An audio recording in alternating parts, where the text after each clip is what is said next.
What's up, YouTube? Welcome in. Uh, hope you brought your masks, cause we got a plague going on tonight. Plague is upon us, and it's gonna be an interesting night, as always. I always say as always because I mean as always. Thank you for supporting the stream. Thank you for taking time out of your day or night to watch these playthroughs, to commit your time to what it is that we offer here at Game Sessions with a Therapist with DrMick. I hope that you've enjoyed the analysis so far. I hope you will continue to enjoy it. Make sure you leave a like on the stream. Make sure that you comment down below, and make sure you subscribe to the channel. Y'all, if you don't subscribe to the channel at this point, please, God, if you're watching my videos, subscribe to the channel.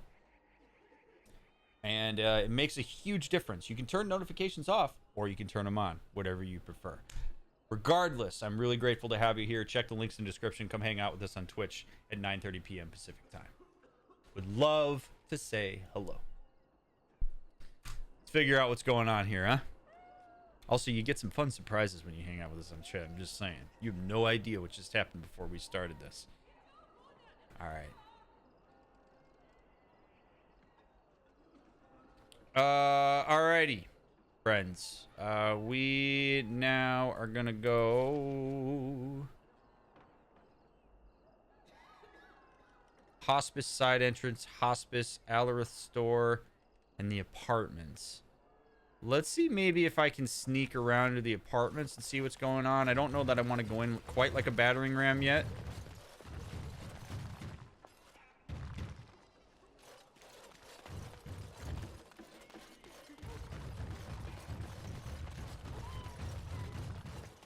But I may have to.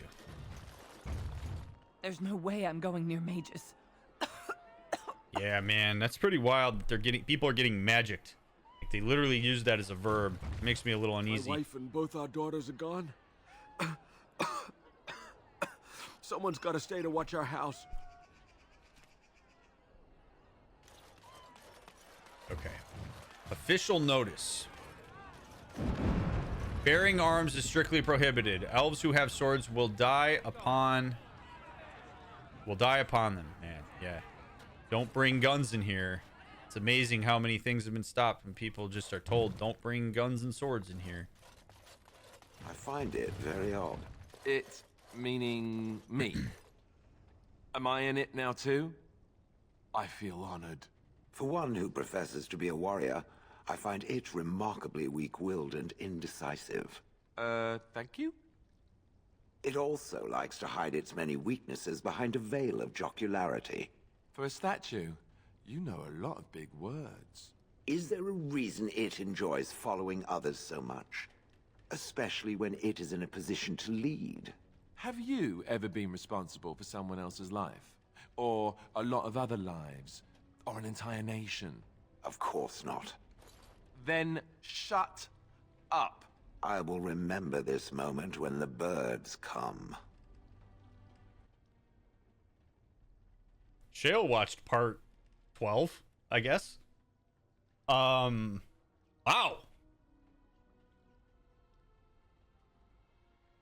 I actually really appreciate what both of them did there.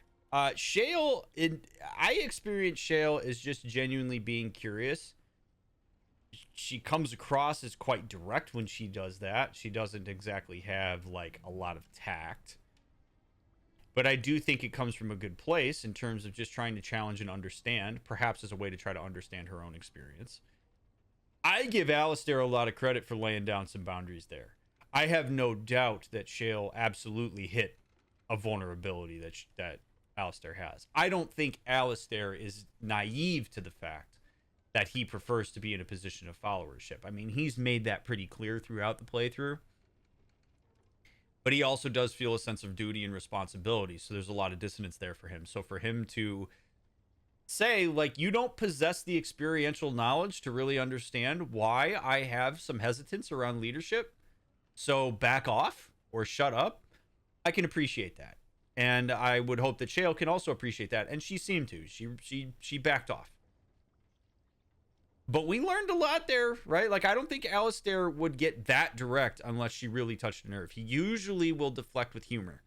So the fact that instead of going for humor, he went for a direct boundary tells you all you need to know about how much Alistair actually thinks about this consciously. And Shale hit that exposed nerve pretty much dead on.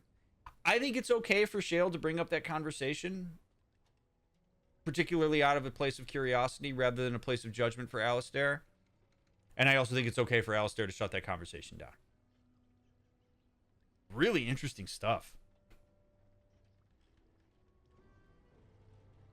I mean, it may be that Shale envies Alistair, right? Shale's been in a position of having to follow always. Literally, you could have Shale do whatever you wanted if you had a command rod. So Shale has only ever known following, but not following by choice.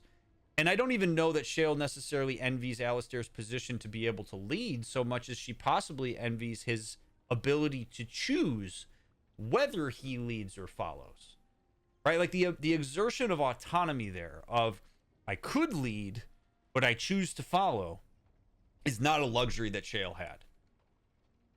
Really the only act of autonomy that Shale ever had is something that she doesn't, well, not the only one, but like the most profound act of autonomy that Shale ever had was when she volunteered to be turned into a golem. But she doesn't remember that. So the major act of autonomy that she made led to years and decades of zero choice about what to do because she was literally at the behest of a command rod.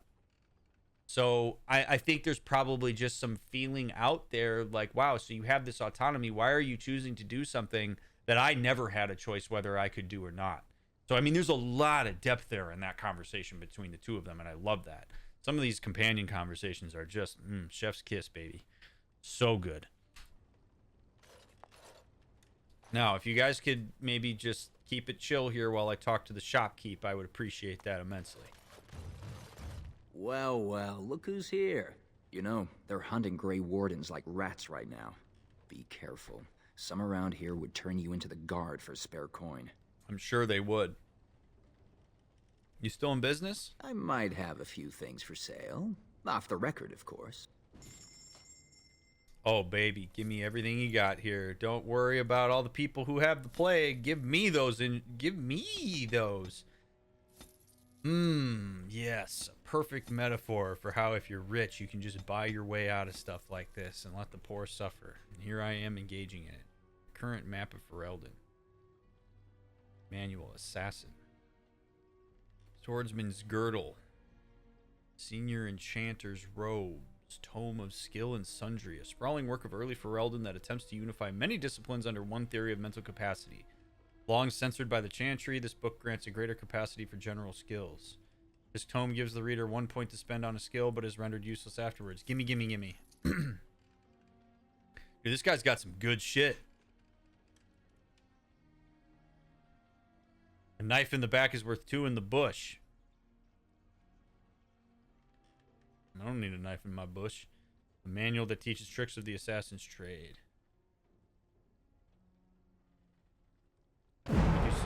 Whoa! What's going on here? What are we doing? Did you need something else? Where's Soros? He's holed up in your father's house. Listen, things here are not so good. What do you mean? There are good people in this world who just can't sleep nights unless they can put a reason to everything that happens. They had to blame somebody for the soldiers. And you weren't here, lad. They pointed their fingers at Soros, said it was the two of you who brought this down on our heads. They've spit, sworn, and thrown rocks at the lad, and that's the friendlier folk. Soros has been staying out of sight lately. Do you remember very early on in this playthrough when we talked about a concept I'm about to talk about? Well, if you don't, we're going to talk about it again. You might be asking yourself, why on earth would the elves throw sticks and stones at Soros? That doesn't make any sense. The humans are the ones that did all of this.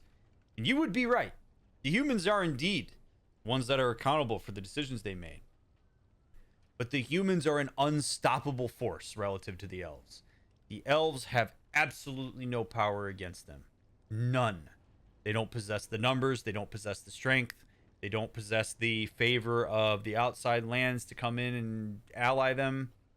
The elves are quite literally in a ridiculously marginalized and helpless position. To fight back against the humans is to have a purge come through the alienage. So what's the next? But that energy has to go somewhere. So what's the next best thing that you do? You find somewhere within your own community and you exert your influence and you narrow your locus of control to attacking one of your own who you are able to associate with the abhorrent behavior of the humans. And people do this all the time. And then what it ends up doing is fracturing your group. So now you already didn't have enough power against the humans, but now you're actually fracturing yourselves further. You're blaming Soros for something that humans are accountable for. And from a sociological and psychological perspective, that's actually pretty harmful. Because what it's going to do is it's going to turn the masses to victim blame themselves and continue to engage in behaviors that are perhaps unbecoming of health in the alienage, that break down a sense of solidarity, which is about all they have in the environment that they're in. People do this, unfortunately. So if you notice yourself punching down because you can't punch up, reevaluate what you're doing, because there's a chance that it's probably not good for you and the people around you or the person you're punching down to. It's misplaced accountability. We always want to make sure we hold accountable who needs to be held accountable, even if just mentally when it's not safe to go otherwise. Widgie, thank you so much for the raid. Welcome in. I appreciate you, friend. Those of you coming along with Widgie, hi. I just want to give a quick reminder. This is a spoiler-free and backseat-free run of Dragon Age. This is a blind run, so please, please, please do not spoil or backseat anything. I trust that you won't do that because you all are amazing people, because you hang out with Widgie, and Widgie has similar rules when she does playthroughs. But thank you all for being here. I appreciate you. If you don't follow Widgie, please make sure that you do that. She is fabulous. And Strider, thanks for gifting a sub to her. We are using games to illustrate mental health and psychological concepts, to talk about relationships. So if that sounds cool to you, stick around. All right, I'd better get going. Don't be a stranger. Okay. Need something else? What's Shiani up to? Probably pestering the healers from Tevinter. She hasn't been quite right since your wedding. I understand being suspicious of strangers, but really, these people came to help us. What does she suspect? Speak for her, sir. I couldn't tell you. She's come in here raving about the quarantine a few times, but I didn't really follow it. You'll have to ask her yourself. That's interesting. What are Tevinter healers doing here? They came to help treat the plague. You knew about the plague, right?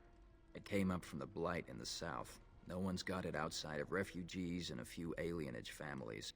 But when it gets into a household, everyone dies.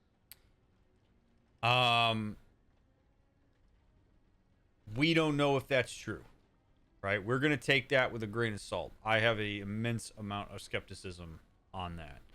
I would love to know who is driving that narrative. That would be something that would give me a lot more confidence in whether I believe it or not. If this is a elven-driven narrative from people that we trust and are on the ground and are actually observing what's happening and are really trying to look into it and they're educated enough to make that call, sweet deal. If this is just some bullshit coming from the humans who want to maintain power, we got to be kind of mindful of that. So we're going to take this explanation with a grain of salt until we learn more. If it's so bad, why is there a square full of people? I would be curious about that. Like, do you know why people are gathering up like that, despite the fact that they could die from this shit? They line up out there at first light. Some come while it's still dark. They're waiting to see the mages. I know what you're thinking, but the Chantry sent a Templar as soon as they heard the word magic. If the Chantry didn't send these healers away, it must be safe.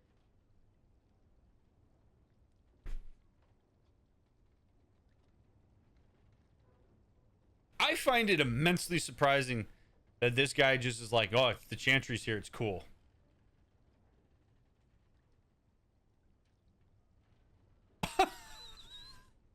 That legitimately surprises me. Because the Chantry is like a core authority amongst the humans. The Chantry hasn't really shown itself to be particularly like allied with elves. Like, it's sort of like, it's interesting to me that he would be like, well, if the Chantry's here, it's cool. It makes me want to know more about how the Chantry's been represented to elves. and what this guy's experience is with it, and like what people learn about it. That's really interesting. Don't be a stranger. Like I'm not trying to be like skeptical of him. I just that is a really interesting piece of information that he's like, well, it must be fine if the Chantry's here. Oh, let's Shale. Let's get you leveled up. What are we doing?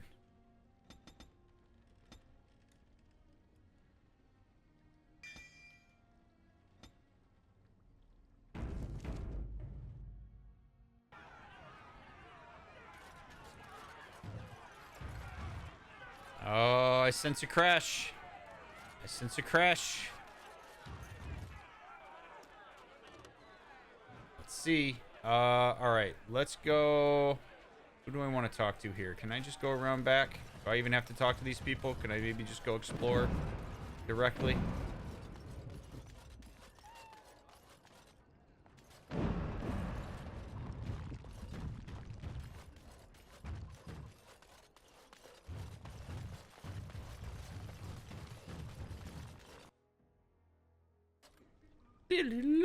Okay.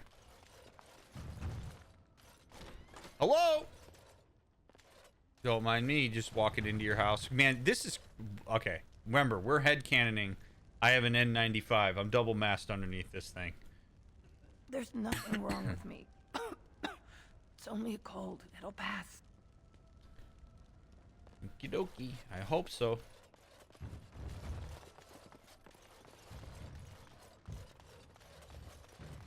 And these apartments are awful. Holy shit, man. Who's there? Stay away!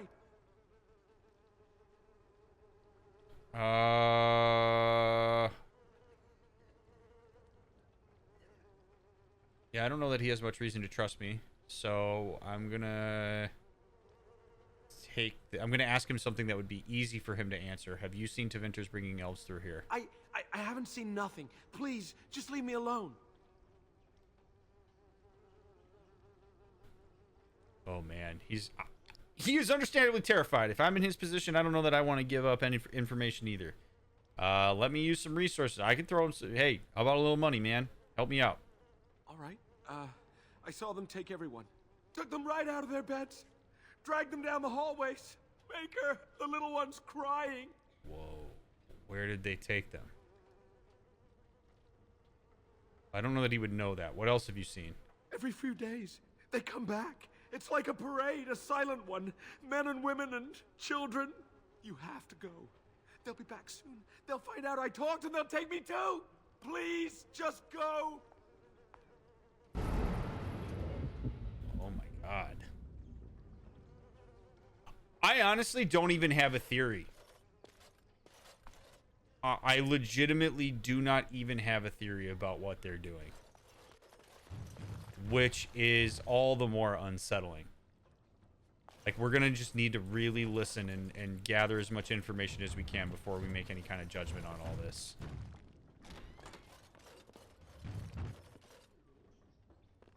Yes. Saw sword. Main hand. Oh, wow. That's a pretty decent sword.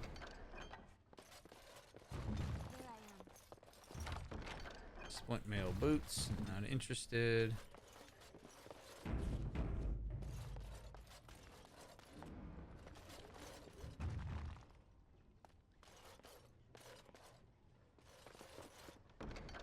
Lesser injury kit. Veal bone. Give that to Dirk. 1 copper. Free Sailor Sextant. A beautiful antique sextant. This instrument is very valuable to the Guild of Free Sailors. Oh, cool. Well, that was convenient. We found Fazl's sextant. Return it to the chanter. Oh, that was easy. These chairs are arranged as though someone were just about to sit down to dinner.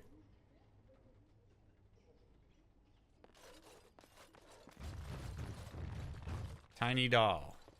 This stuffed toy has clearly been... Oh my god, give me a little time to read this, BioWare. The stuffed toy has clearly been the beloved companion of some child on numerous adventures. I'm off. It seems appeared to have been patched many times over, and it's so dirty. All right. It's hard to tell what color it's supposed to be.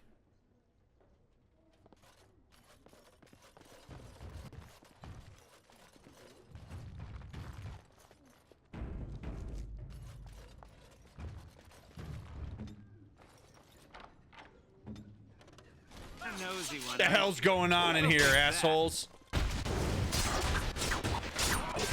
Wait, these are elven. Well, that guy was an elf. What the hell is that elf doing in here?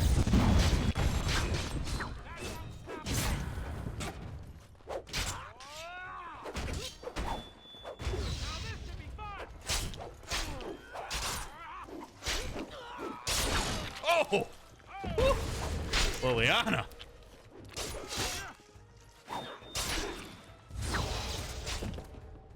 I'm off.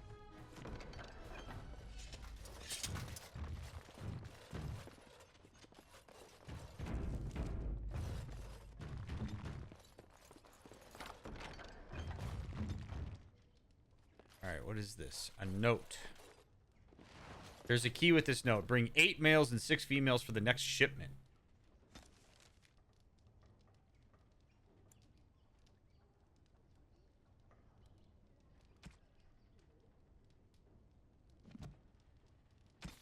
You found a key wrapped in a note that seems to indicate something about a shipment of elves. The key is a cheap one and looks likely to belong to an apartment here in the slums. Perhaps Shiani would know more.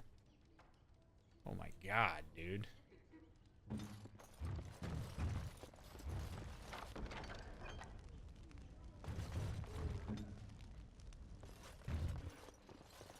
Glad I went into the apartments.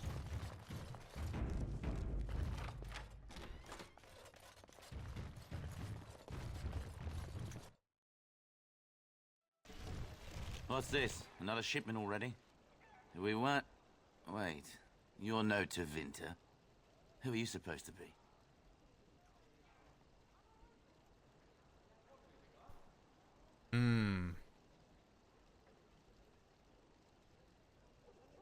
I don't think it's a good idea to out myself as being a Grey Warden. I don't think it's a good idea to challenge who he is. Like, I would want to play this cool. So, like, let's try this. I don't think this is going to work, but I'm here to relieve you. Weren't you told? What? No, you're not. There's nobody relieving us until midnight. Quick, get them, hurry! Yeah, I don't think I really had much of a chance here, regardless. I gave you a chance to get out of here.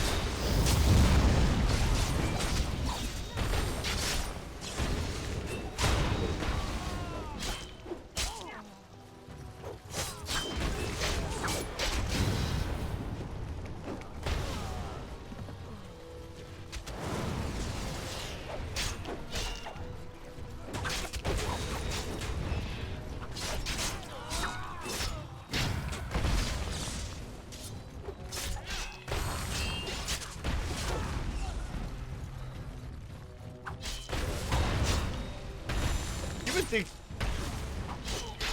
this is a complete aside, but I think about this now whenever I get into these fights. I think it would be really cool if, like, you built reputation throughout the game, and when people, like, would learn that you just absolutely annihilate everybody that you come across, you would start having more interactions where people are like, look, dude, I don't want to fight, or people, like, avoid you, or they handle you differently because they know that you can absolutely whoop their ass. I really wish that somebody would kind of, like, create a game where that's a thing, where, like, the AI is aware, the NPCs are aware that you are essentially leaving people in a murderous wake, and that there are different ways to deal with you going forward so that you're not just kicking their ass constantly. Just saying, these are the things I think about sometimes. You think somebody would notice Alistair wearing the king's armor? Right. All right, we got a barrel in here. Anything good in here? Another mushroom. I need those. All right, let's pop into here in this warehouse. Ugh, God. What is the meaning of this? We were told that there would be no interference from the authorities. Do I look like one of the authorities? No, you look like an elf with more curiosity than sense. You will regret this, you know. Believe it or not, we've been given dispensation to do our business here. The humans talk a great deal about how very wrong slavery is. But isn't it funny how quickly the smell of gold overcomes such ideals? You're an elf. What?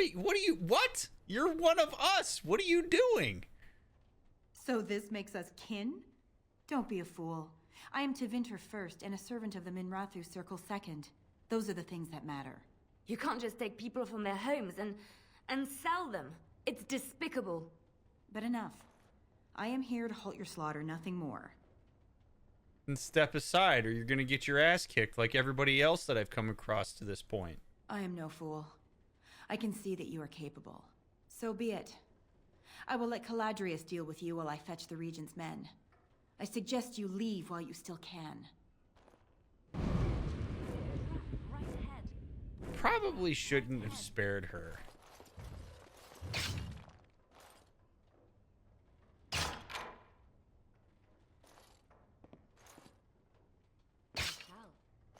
Now, as Liliana, gets rid of these traps for us, that woman's not wrong. People have their price. We all love to get nice and wrapped up and cozy with our morality systems that we arbitrarily create and believe in. But ultimately, people can be bought with resources. You're desperate enough, or even if you're not desperate enough, people have a price where they are willing to bend the fabric of their morality. It is important to understand that, because all of us are subject to that. It's very easy to say, well, I would never sell somebody into slavery. And maybe you wouldn't. But if you were offered a massive sum of money and you were offered a bunch of comfort and you came from a place where you were utterly miserable and maybe you were even in danger yourself and you were offered safety, security, and resources in order to do that, you may continue to not do it, but you may think about it. You may consider it in a way that you never even imagined you would consider it.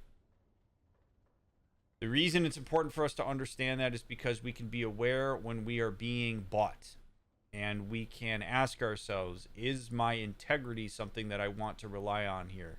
Because I am subject to resource over integrity, as any person would be. I'm sure that person that elf that we just came across, I'm sure, has created an entire system of narratives built around that morality structure that got bent and changed and moved in order to justify what it is that she's doing, in order to continue to perpetuate whatever sense of safety she gets from occupying that position.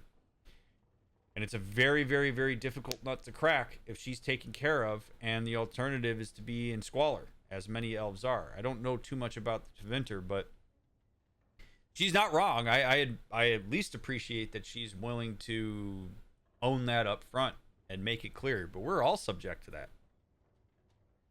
I didn't have to say yes to the Grey Wardens, but I was offered my life and my ability to move about for Eldon, so I didn't exactly try to kill Duncan when he took me.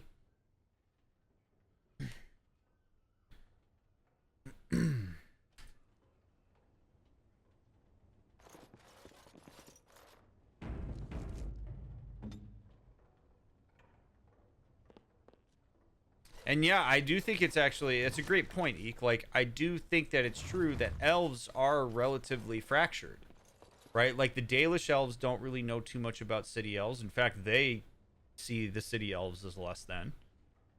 Who knows what Tevinter elves think? I mean, that's the thing, is like, we're not this like homogenous group. So the plight of one elf is not necessarily the plight of another. And that's why context is such an important factor to take into consideration when we're trying to understand people and get a sense of their motives.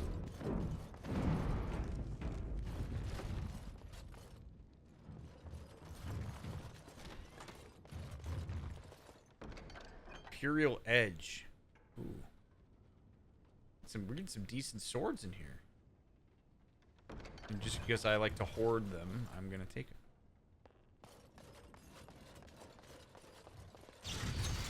Oh, what's up, dick?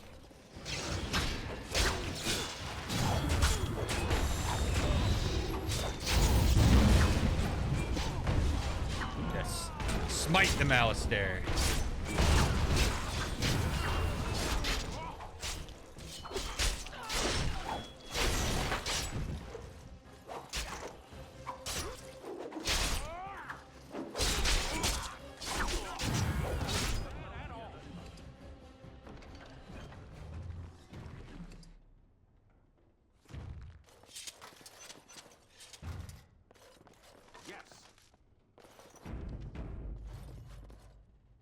I know I say this a lot. I really gotta hand it to BioWare. The amount of layers that they created in this game, the general societal structure, all of the diversity of perspectives that come into this game is just truly masterful. It is awesome. I love it so much. I'm not falling for that. But Alistair is. Why do I even bother?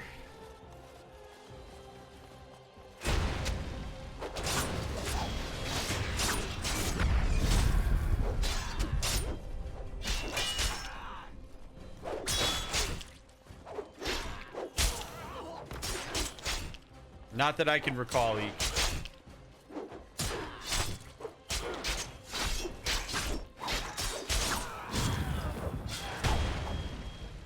Good night, Talladega.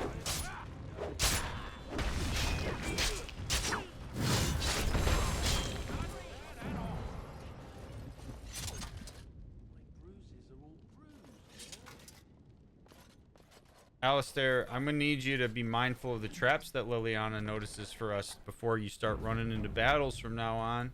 Okay? Thank you. So I'm guessing someone told Honora I was planning to steal her throne. She has a nasty glare. Did anyone mention this wasn't my idea? I think she's a great queen. As far as I'm concerned, she's welcome to it.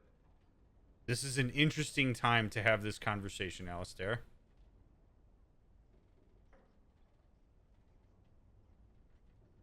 You still don't want to be king? I'm not a political man. I like being a warden. There's real evil out there, and it's something we can fight. It's something we can defeat. Making laws, settling disputes, that's not me. I wouldn't have the first idea how to do it. What do you think I should do? Go ahead and be king, just to let it happen? I accidentally clicked it. So we're doing this now. That's not my choice to make. I appreciate that he cares about my perspective on it, but I think he's in too much of a vulnerable position for me to give that answer, which is a common theme in this game. People tend to ask me questions about what they should do when they're trying to take influence, not when they're trying to assimilate it into whatever kind of decision-making process they're making. You should do what you want to do, buddy. I suppose I could always flip a coin. Got one handy. It's just that everything I've heard about Queen Honora is that she's the one who really ruled here, not Kaelin. She's smart, tough, determined. Well, I feel a bit like Kaelin's substitute. I think I'll be better off against the Darkspawn. All right, Alistair, enough whining. Thank you, Alistair. That's excellent advice. I'll do my best.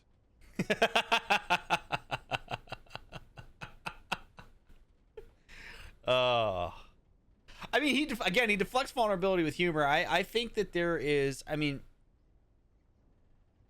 Alistair assuming the role of king scrambles a lot of stuff for him. Alistair spent the better bulk of his life totally shutting out that part of him. He didn't build an identity around being a king.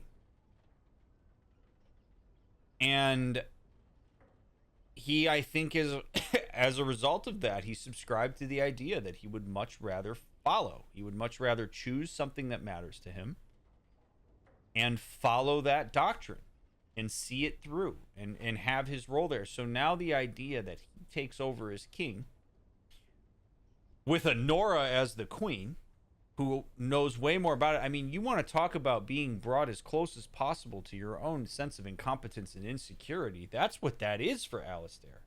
And you lose the sense of self that you brought up, or that you worked so hard on over the years. Holy shit, man. Like, that's a lot to do at once. So him being worried about what this would be like for him, I think, is perfectly legitimate. And I don't even know that his saying, I don't want to be king, I don't think that's necessarily an act of avoidance. Like, I think that's probably a decision that he made for himself long ago. Said, I can't, for one, and also that's not for me. And so he has all these decisions being made for him when he had the ability to autonomously determine what he wanted to do with himself, instead of just being thrown into the king's chair. I almost said thrown into the throne.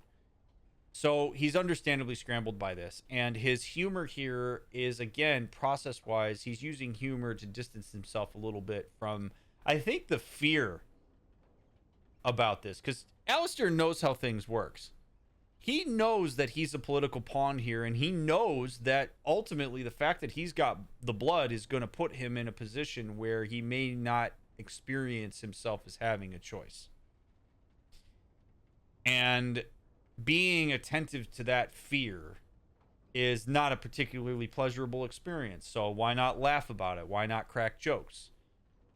I'm not pathologizing the jokes. I find it charming that he's willing to be humorous about these things. But again, it's an indication to us that this conversation, I think, is one that really does freak Alistair out. I don't think that he's like calm and stoic and feels good about this. I think he's really stirring on this. He's really ruminating on it. And despite the fact that I accidentally clicked on him, I could totally see this being a moment where he brings this up. Like, this kind of stuff, when you suppress it and you sit on it and then it starts to just spin its wheels, sometimes you just feel the need to talk about it at the most inopportune times. And so Alistair's bringing it up in a hallway, in a workshop, in the elven alienage, instead of talking about it at R.L. Lehman's house.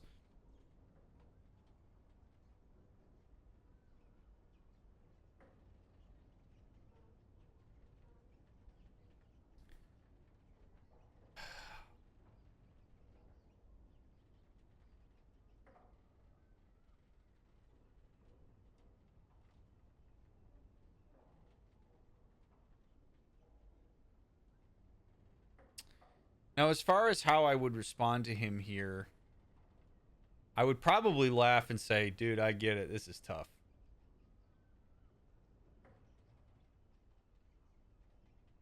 We got a lot to do, man. We got a lot to figure out before we get to that point. Right you are. We have to convince everyone there are monsters that need fighting. Who would have thought? Yes, indeed. I do not like the idea of putting Alistair on the throne if he doesn't want Something it. I can help with? God damn it, I did it again.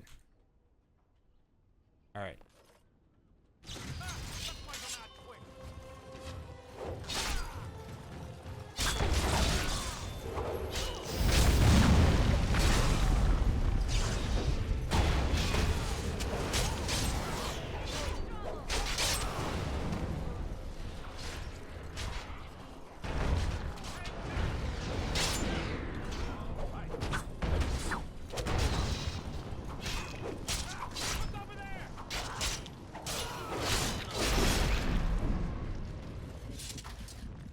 And because I know that the bulk of the reason why you all watch this is because you want to hear the psychological stuff, I'm going to take this a layer deeper with Alistair before we continue through here.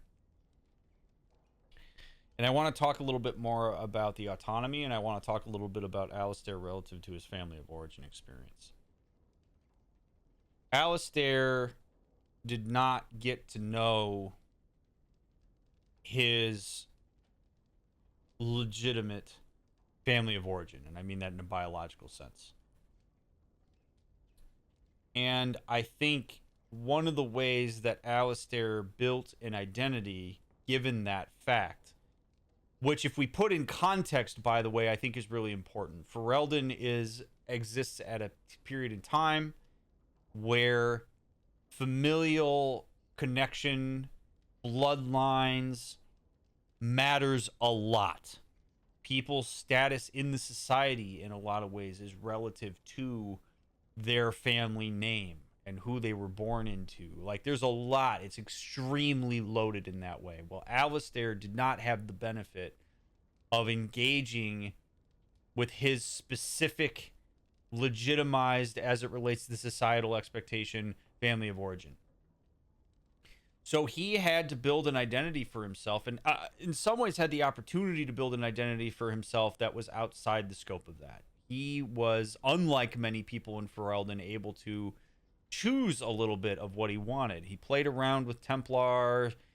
He now he's Grey Warden. He found a sense of belonging there. He admires Duncan.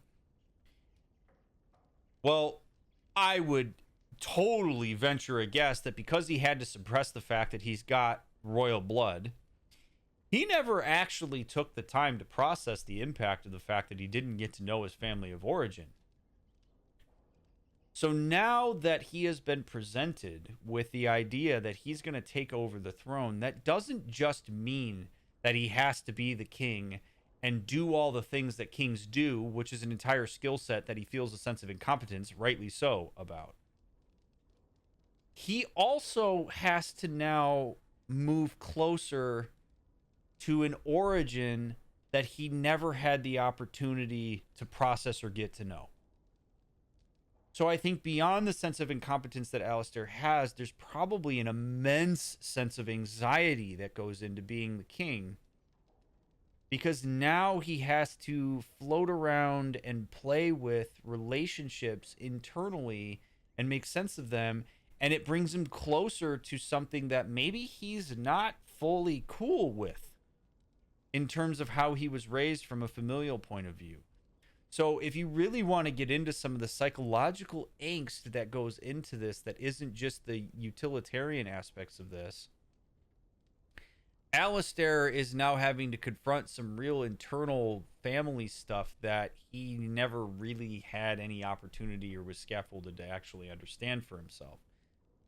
So his pushing against the idea of being a king is an act of autonomy, and is probably a preservation of that autonomy. It's a preservation of an identity that he worked so hard to build. He otherwise would have had an identity thrust upon him, and now all of a sudden he did that work, and you're still going to tell him that this identity is ultimately more important than what he built for himself? I don't know about you, but I would probably work against that as well. I would probably try to save my own sense of self that I got to decide and I got to build and I got to invest in, rather than having to be something that other people are telling me I'm supposed to be, when I never had the opportunity to actually engage with what that would mean for me. And in fact, did the opposite, suppressed it entirely because it wasn't safe for me to be out about it. There's an immense amount of complexity going on psychologically for Alistair. And working through that would be very difficult because he's in a position now where he doesn't really get to do it on his terms. He doesn't get to play around with it and talk with the people that matter to him about that. He is just put into the position and said, all right, buddy, go, with no real actual emotional or intellectual support around that decision. He's been reduced essentially to pawn because other people know better. So now he's having to follow in a way that he's not even choosing to follow. It's really shitty to put Alistair in that situation, and then to use the weight of, well, society needs it in order to blow through those boundaries. It just doesn't sit well. Also, Sulky, thank you for the sub. I appreciate that immensely. I'm sorry I didn't acknowledge it when it first came through, but I appreciate it very much. All right. Another silver chalice. Those things are everywhere.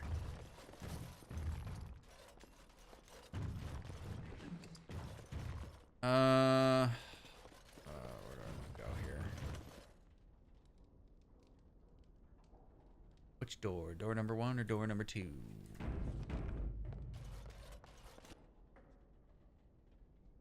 Ah! I am Caladrius, and you, I assume, must be the Grey Warden I've heard so much about.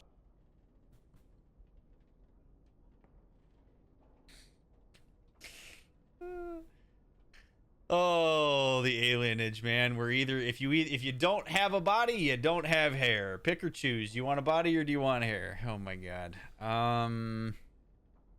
What do you want? What I want is for my business here to be concluded smoothly. If that requires that you and I come to some terms, then so be it.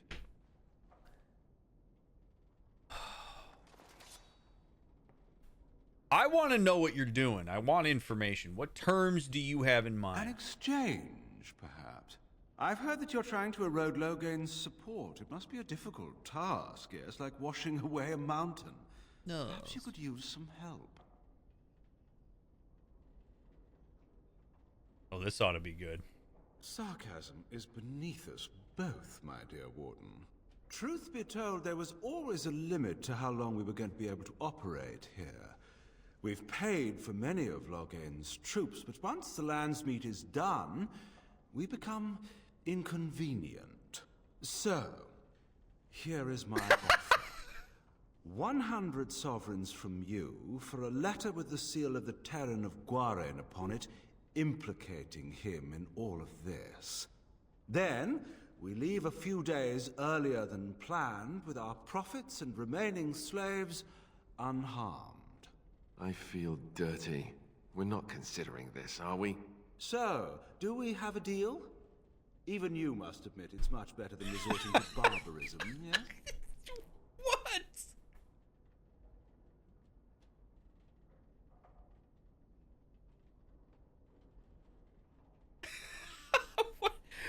Why don't you lick my balls? Pity. Looks as if we shall have to settle this. No way. You gotta be. No. Come on. No. My apologies. This one's an easy one. This is an easy one. All right. I know that I have belabored all of these decisions that have come across, but no. One, I don't have even remotely enough information. Two, the guy freaking acknowledges that he's got slaves.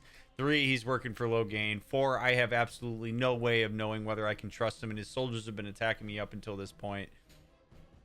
I have not even remotely close to enough variables here to be able to determine, and I don't even know that he doesn't have operations everywhere else.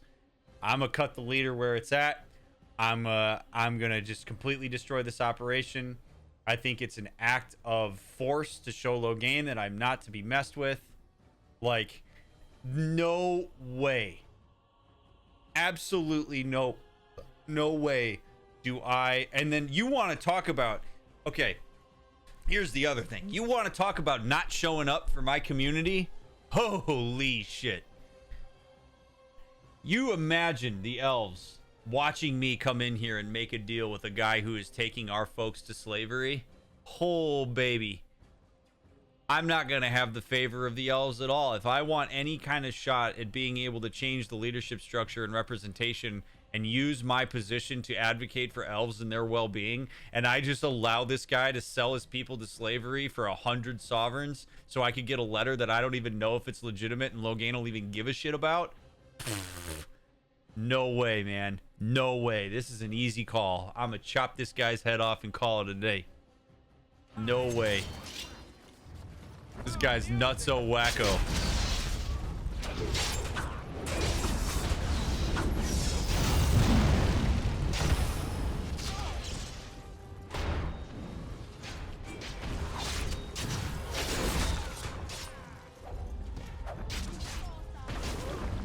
I guess it's true. His head's already been chopped off.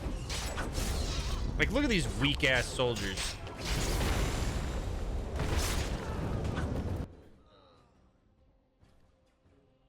Ah, never mind.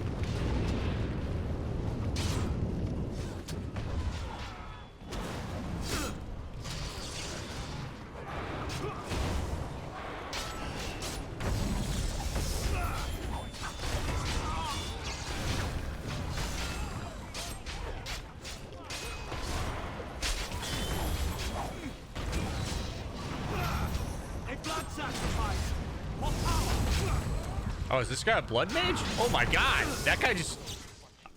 Enough! Enough! It seems your reputation is an accurate one. I surrender. Let me guess. Let me guess. I'm a blood mage, and I am realizing in this moment that I must atone for my abhorrent actions. I realize now that the decisions I've made have been just absolutely terrible, and that I must do right by you now that you've shown force.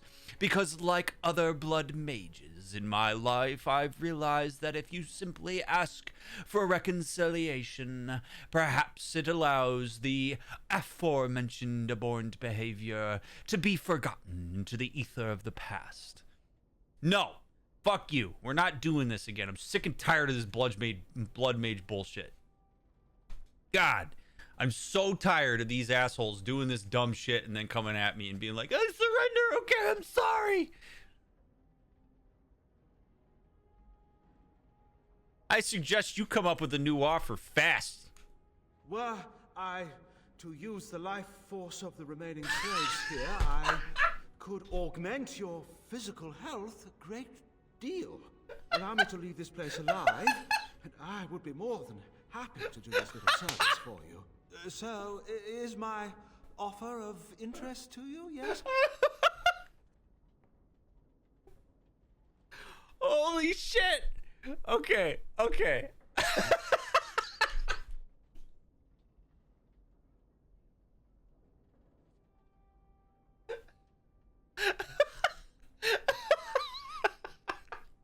I can't believe. I can't, and I'm gonna explain why I can't believe it, but I can't believe that this guy thinks that I'd be cool with him draining the life force of all the slaves in those cages and then making me stronger after I just turned down his previous offer.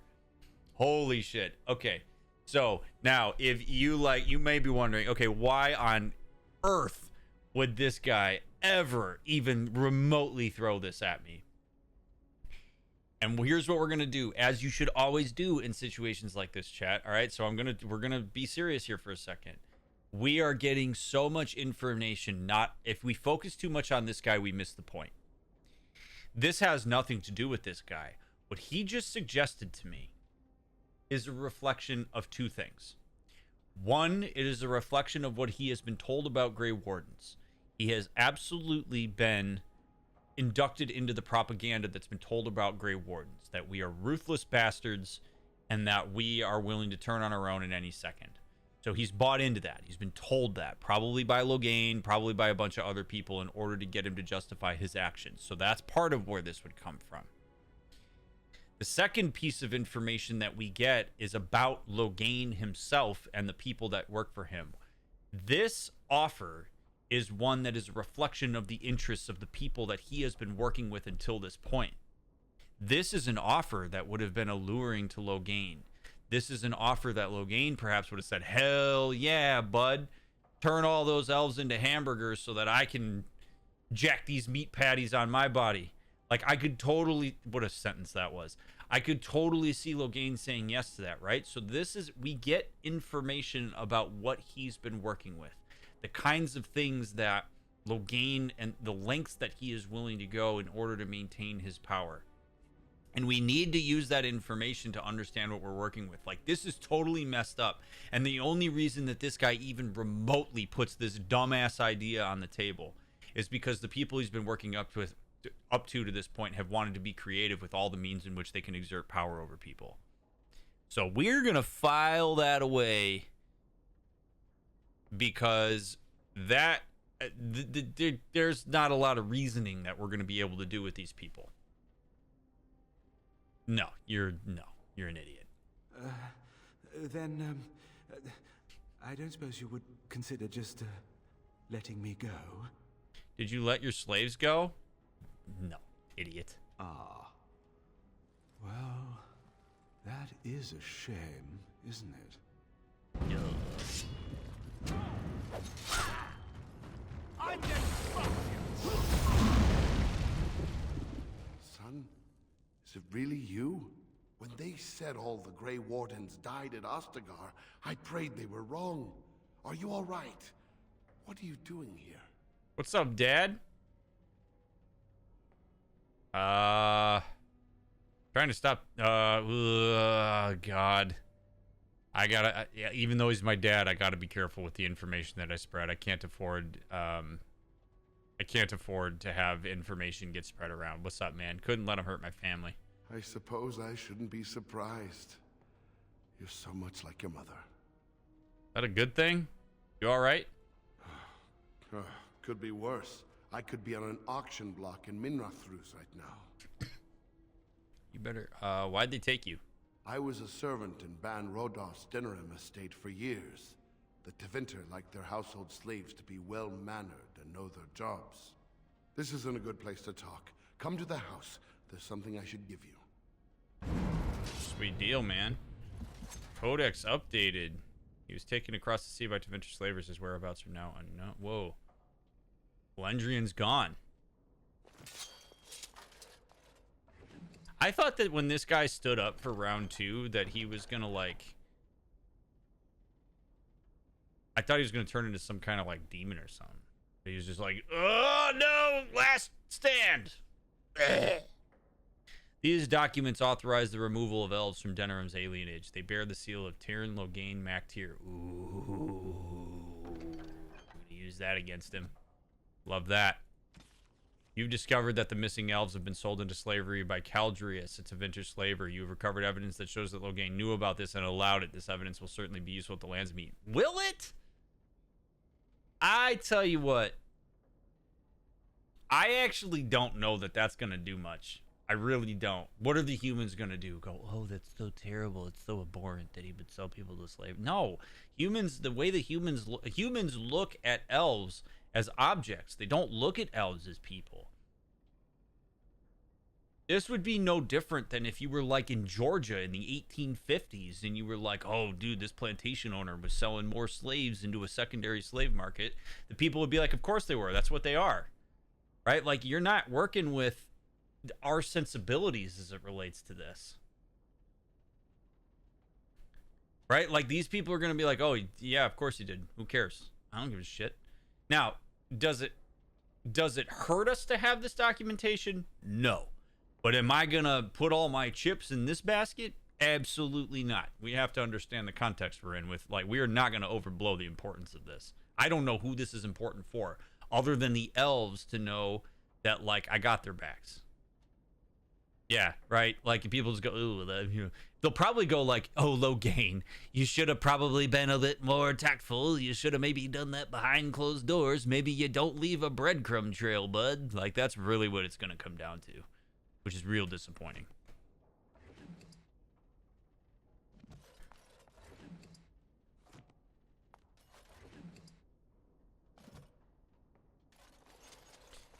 Oh. Look at that, I got 12 sovereigns back just from that chest. Love that.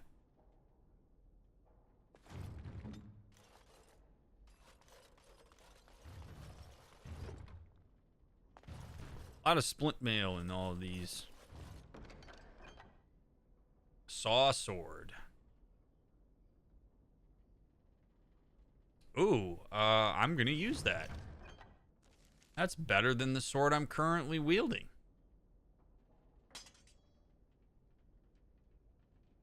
Cool. All right. Look at that thing. Damn. Going. All right. Yes.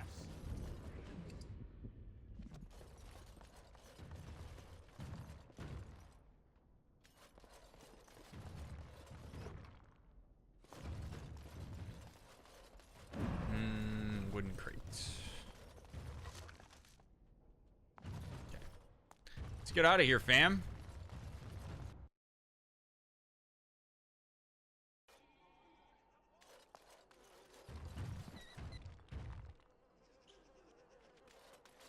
Mama never came back from Ever. What's taking her so long? Jeez, man. Gotta explain to these kids that their parents have been sold into slavery? Ooh, baby. I don't like it. Alright, so where are we at with all this? Unrest in the... You've discovered that the missing elves have been sold to slavery by Caladrius, a Tevinter slaver. You recovered evidence. Okay, will be useful at the land's meet. Lost Templar. Tortured noble. You freed Oswin, son of Ban Sigurd from Arlho's torture room. Sigurd might appreciate being told about this. Drake scale armor. Fazl's request. Okay, we'll go back there. So it looks like that was the way to handle this. Are people still... Okay, so people are not still crowded out here. And Shiani's here. What's up, Shiani? Cousin, you're amazing. Which I shouldn't say to your face because it'll go to your head, but it's true. Are you sticking around for a while? You're staying for dinner, aren't you? You'd better. I'll weasel a bottle of wine from Alarth and we can catch up.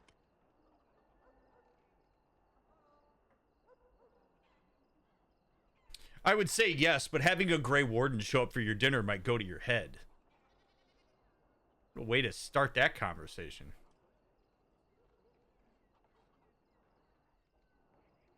How did I know you? Jeez. You're not cooking, are you? I'll dish it back a little bit. You're not cooking, are you? For that, I should go make you my special Denerim rabbit stew. The one you make from rats? Rabbits of the city, cousin. Really, you've been away too long if that doesn't sound delicious. I know. You still have work to do, blight to end and all that. But when this is all over, we are going to get very drunk to celebrate.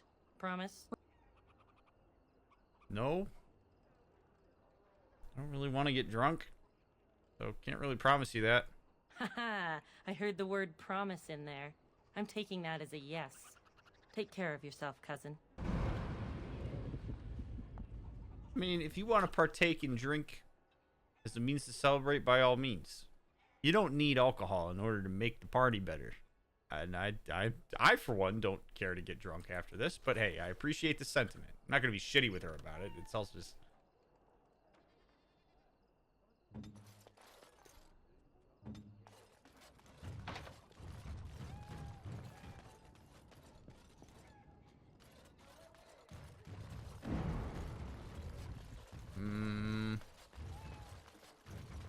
Okay, so things have quieted down a little bit, but that doesn't mean that the plague is gone. Like, we didn't cure the plague here.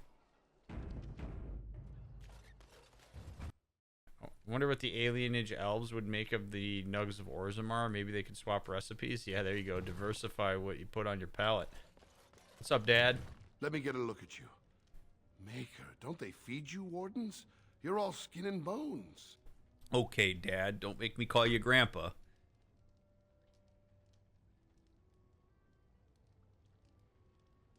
Where's Valendrian? Gone. They took him to the ships a couple of days ago. He's probably halfway to Deventer by now. You did so much good. We can't dwell on the ones you couldn't save. Okay, that's fair. You said you had something for me? I had this put away for, well, for a long time. If I'd been thinking straight at the time, I'd given it to you before you left with Duncan. It belonged to your mother. I think you should have it now. I know you'll do great things. You already do. Fang. Dagger. Thanks, Dad. I'm gonna let Liliana use this. No, I'm not, because it's not even as good. But thank you, Dad. I appreciate it. The symbol that counts. Sit down and eat something. Don't they feed Grey Wardens? You're all bones. Once again, you're the big hero, cousin. Must be nice always winning. Totally get why he's salty. Soros has every... I know I said this like last episode, but Soros has every right in the world to be salty. This dude has been the punching bag of the alienage while I'm like the hero. Like, we literally represent the binary. I honestly feel bad for the dude. And if I was really a cool guy, I would probably try to say to everybody in the alienage who has power, like, lay the hell off of Soros. Like, I would try to use my reputation amongst the alienage to advocate for him. It's the least that I could do. This dude has had it rough all the way through. That's brutal, man.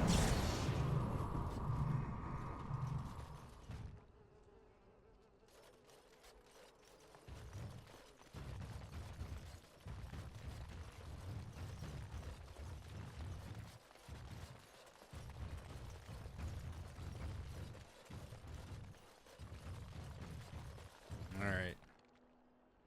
Before I venture forth, I just want to say to all of you who are watching this on YouTube, thank you so much for taking the time to watch this. I hope you're enjoying this episode so far. I really am grateful for all of your support. Those of you that are members of the channel, thank you so much for that. Those of you that leave thumbs ups and leave comments and all that, I really appreciate your presence. Thank you for telling people about the stream if that's something you do. It means a lot to me to continue every day to see more and more people subscribing to the channel. So I appreciate you immensely. And if you're here live with me on Twitch and you're in chat, or if you're lurking, Thank you for that as well. I appreciate so much that so many of you are willing to hang out with me while we do this and chat amongst yourselves and chat with me and just share in the community that goes on around these games. I appreciate y'all very much as well. And those of you that have like followed me tonight and stuff, thanks for doing that.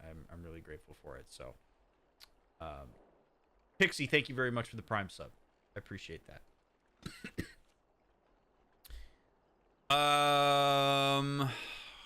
I'm now gonna go to the market district again, and bet you the game crashes. I bet you we get a crash.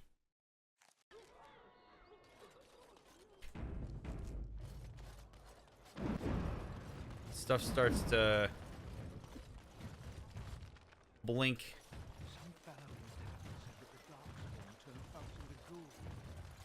Or perhaps Thong Man hath helped us.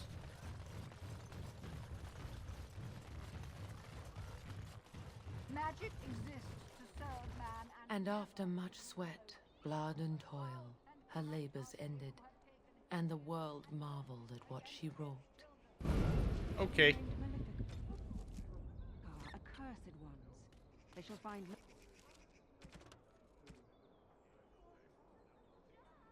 I wish I knew where Sigard was to be able to go. You discovered the missing elves have been sold to slavery. Lands meat. He wants you to give it to his sister band. So what happens if I make this the active quest?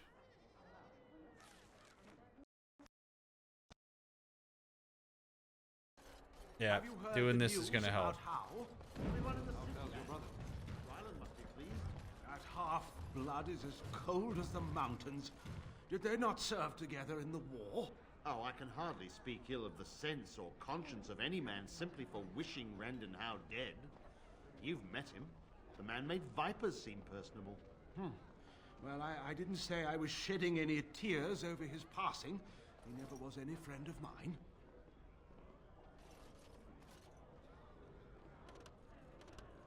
Whoever you are, Wait. I know you. My son described you in great detail.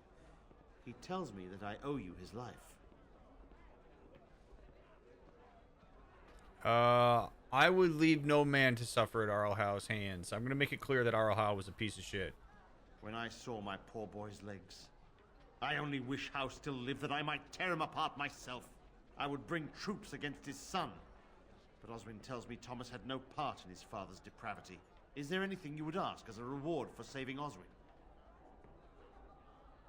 All I want is for you to speak out against Loghain. Thank you again. Know that I will stand behind you at the Landsmeet with all the support I can muster. In fact, I'm taking my supper today with Ban Reginalda of the White River Banorn. I'll speak with her about this at once. Sweet deal. Love that. Was that your daughter? May I help you? I was asked to give this to you.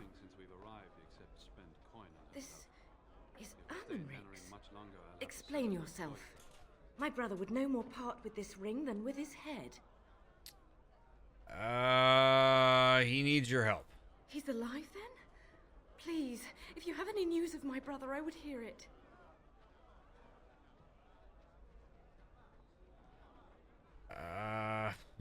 Boy. He was captured while chasing a Maleficar. Captured by whom? And why? I think I will have to get this story from my brother himself. I thank you for bringing me this news. If you will be so kind as to tell me where he is, I will go to him at once. Oh man, do I leverage this? I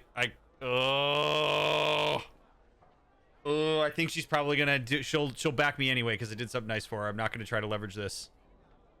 He's in the dungeon at the Arl Dunham's estate. A dungeon? What? No. I will go to him at once. Someone will answer for this. Take this with my thanks. It has been in my family since the War of Crowns, crafted for us by the Circle of Magi. An heirloom is a small thing compared to my brother's life. No need for such drastic measures. If you're wondering why I didn't try to leverage her at the Land's Meet and I did try to leverage the other guy, it's because all was said and done, and the guy asked me how he could reward me. Whereas here, I was withholding information until she said she would join me in the Land's Meet. That's hugely different, right? Like, I'm sitting here going, I know where your brother is, but you have to back me in the Land's Meet. That's pretty shitty. If I told her where he is and then she was like, oh my God, how could I ever repay you for this information? I could say, like, hey, maybe support me in the Land's Meet. Right? It's different. I didn't use the Land's Meet, or I didn't use the information I had as leverage against her to coerce her into doing something for my own gain. Right? So that's the difference between the two. I could just see people being like, well, why'd you leverage the other guy and not her? And it's because the process of that conversation was entirely different.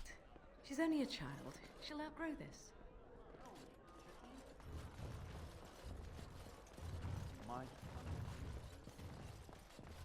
The Irregulars thank you. All right.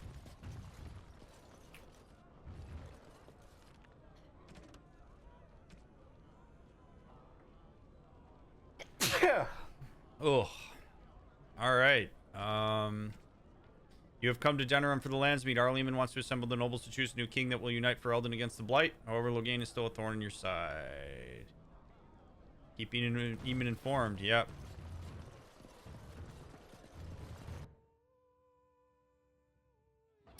Can the first discussion be considered leverage? I think so. Yeah.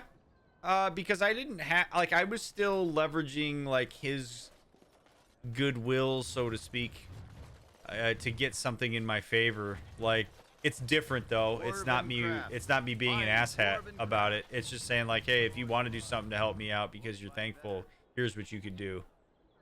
A little different, but it would I think be considered leverage because I'm using it for my own gain.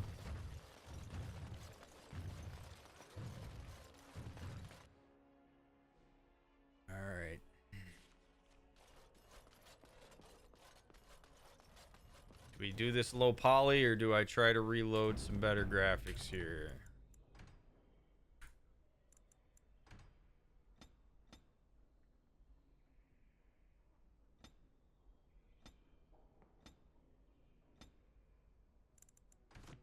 Ah.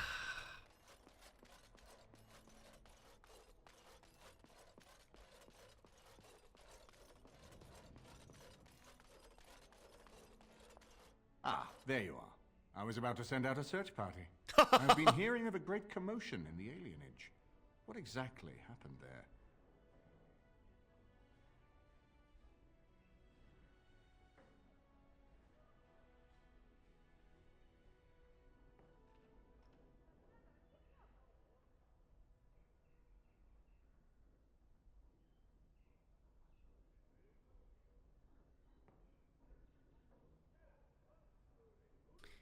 I have an increased sense of hesitance in wanting to share everything I know with the Arl.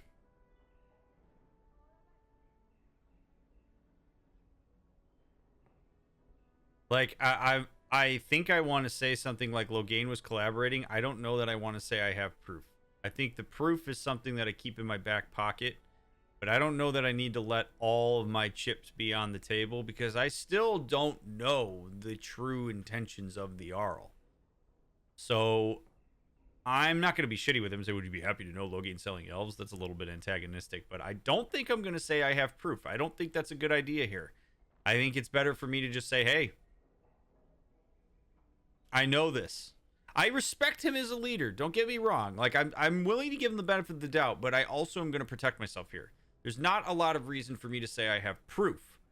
I can just say that I know what I know based on my observational data, and if I ever need to tell him I have proof, I can do that. But I don't need to put all my chips on the table immediately here. Loghain was collaborating with the Tevinter slaver. Make her forgive me. I should be appalled that such a thing could exist here. But I'm overjoyed you can implicate Loghain. We must end the civil war quickly. What the Blight does not corrupt in this land, politics surely will. The last of our allies have arrived in the city. We cannot delay any longer. I will call for the Land's Meet to convene. Bring Alistair and join me at the palace as soon as you are ready, Warden.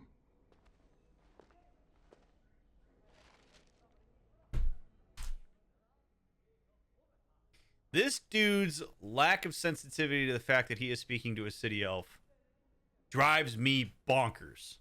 Because for being as good of a leader and as diplomatic as he can be, he really missteps with me.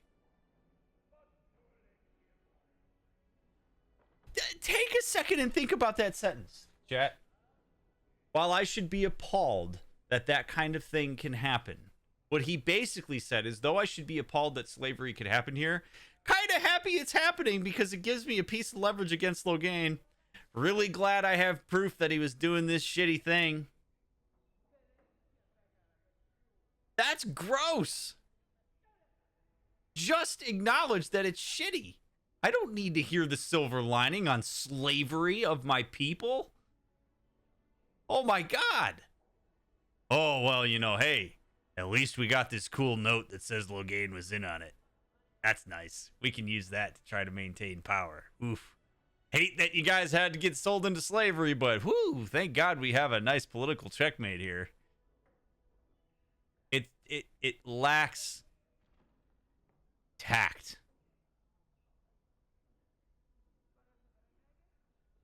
He made it very obvious that what he cares about is having everything he could possibly have in order to maintain power. His directives here are not ones of build the community, you know, build up people who don't have much available to them by way of resources, empathize with the elves. That is why this is all starting to feel extra gross to me. This all feels extra gross to me because, like, I am doing the bidding of all of these. Like, I am but a pawn of human nobility that does not take the time to understand just how problematic their interfacing with elves is. And it comes out in all these conversations. I am arguably one of probably the most privileged city elf that exists right now. And he keeps showing his... So, am I grateful that Arl Eamon wants to fight the Blight? Yes. Am I grateful that he wants to take down Loghain? Yes.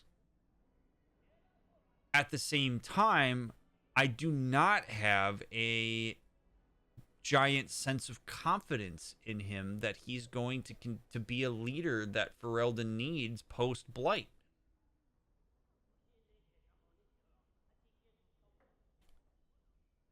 I want him to say like, hey man, I need nobility on the front lines too. This can't just be grunts. This can't just be elves in the alienage. This can't just be the dwarves. This can't just be all the poor folks. This can't just be the military. I need all hands on deck here. I'm not saying that you take people who don't know how to fight and throw them on the front lines against the Blight, but like there's got to be some real change here because the organizational structure of society's got to change, or else this is gonna keep happening every single time. And Eamon's just, he's really showing his hand in some of the ways that he interacts with me.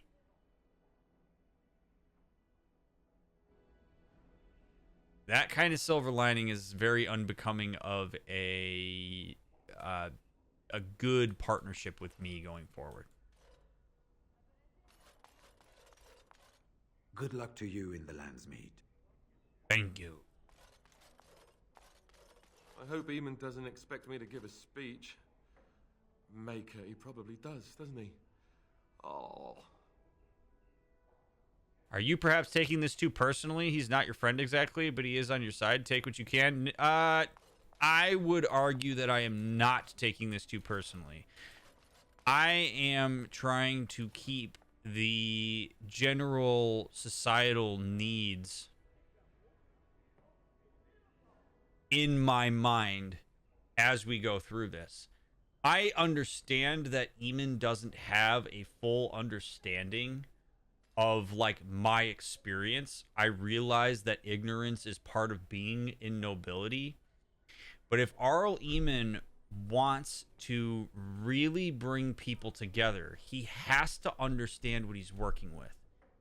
And what's happening for me as a very important pawn in this political discourse and in this decision-making process I find it harder and harder to fully trust that Eamon is using me for more than just my reputation.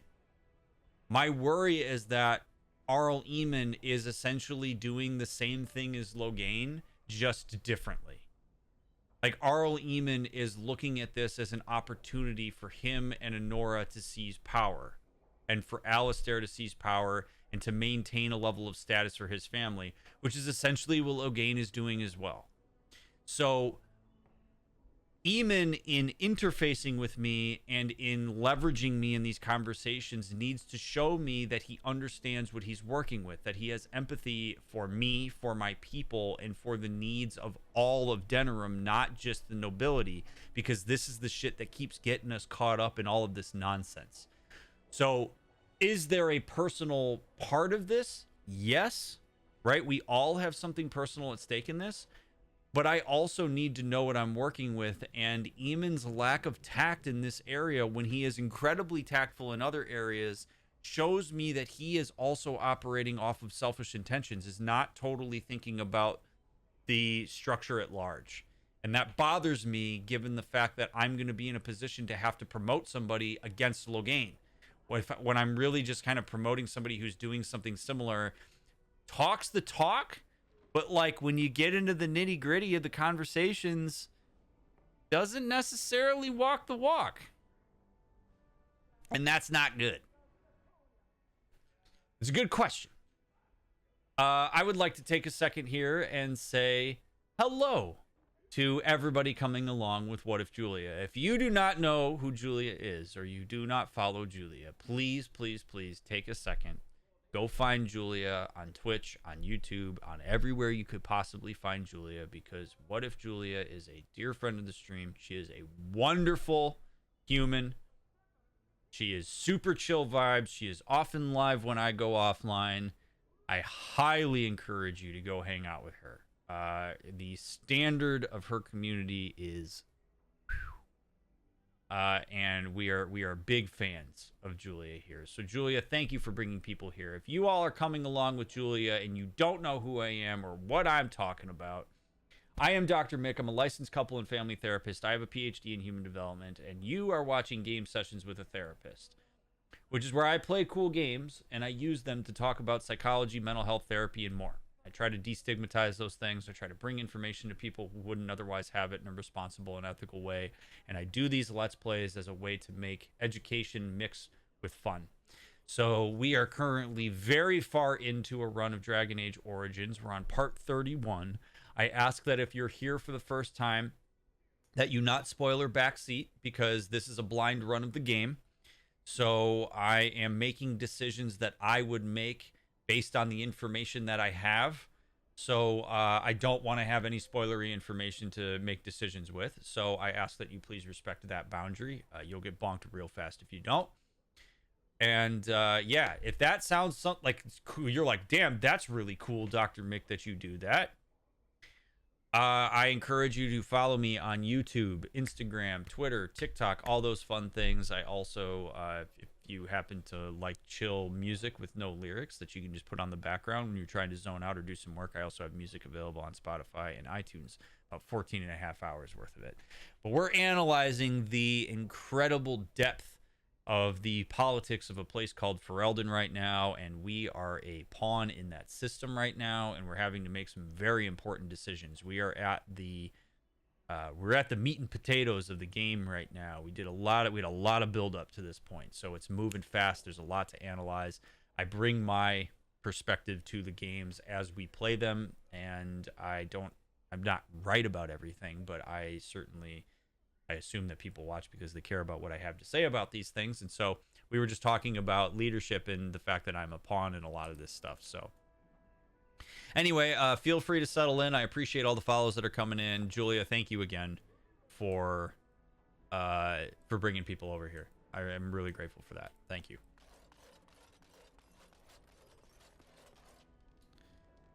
Okay.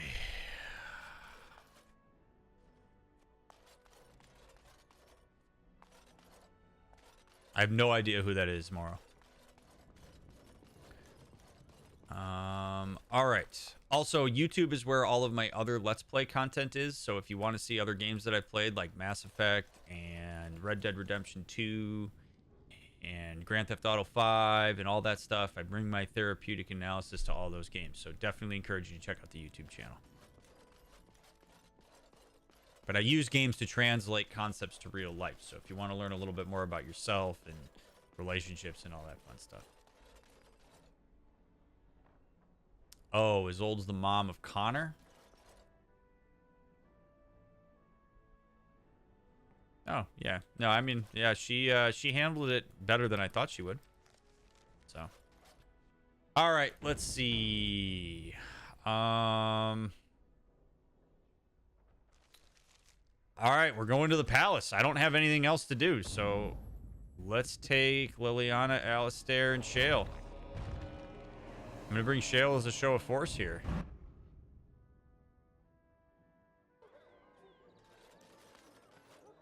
Oh, boy. All right. I'm not even going to risk it. Not even going to risk it.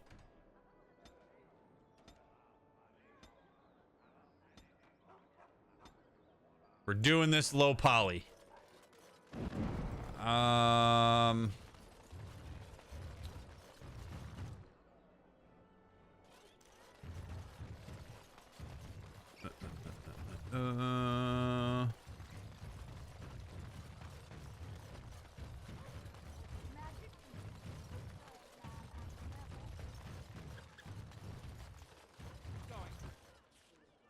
All right, the Royal Palace. We're making our way over here.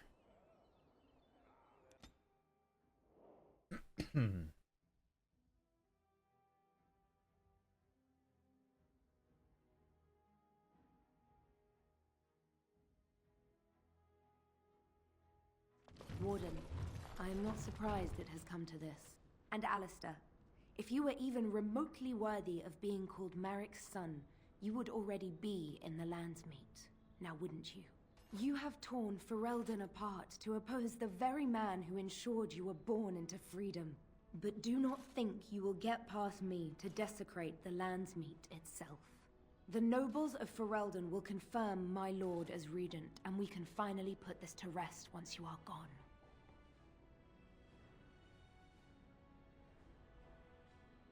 I'm surprised you can even see me with how far up into that red hat you are, lady. Holy shit.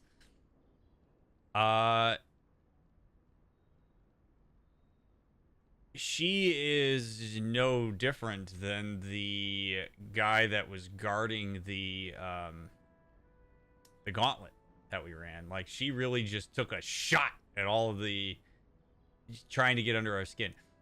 She does a really good job here, and we have to understand what it is she's trying to accomplish. Like, she is an arm of Loghain, and her goal, her entire goal, is to compensate for the insecurities, not just of Loghain, but all of his followership.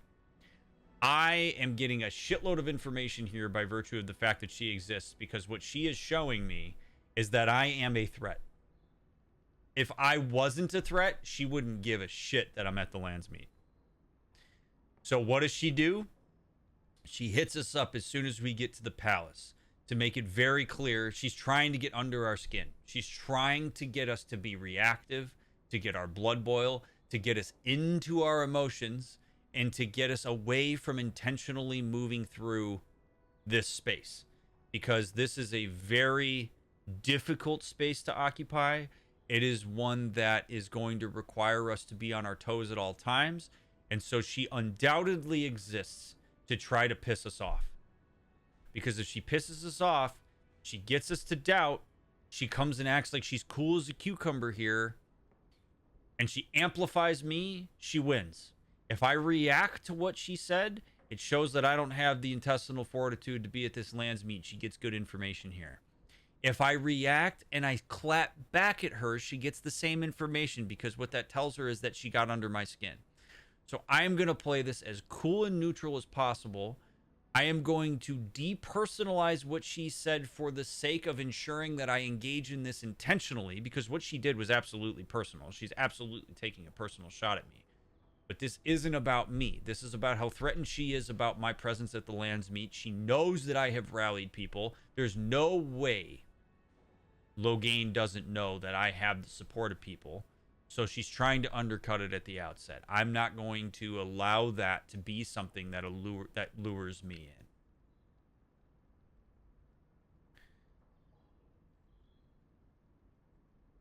There is no amount of talk that is going to change this woman's mind. Right? She has basically said, how do you not accept our Lord and Savior, Taron Loghain, who provided you freedom? Bullshit, he provided me freedom. Okay, cool. So we went from slavery to indentured servitude. Right? So there's just a stunning lack of awareness across the human nobility. And he didn't do shit for me, lady. And you know he didn't do shit for me.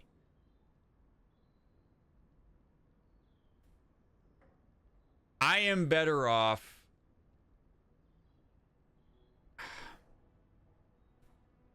staying as cool, collected, stern as I possibly can be with her, showing her that I know that I'm hot shit.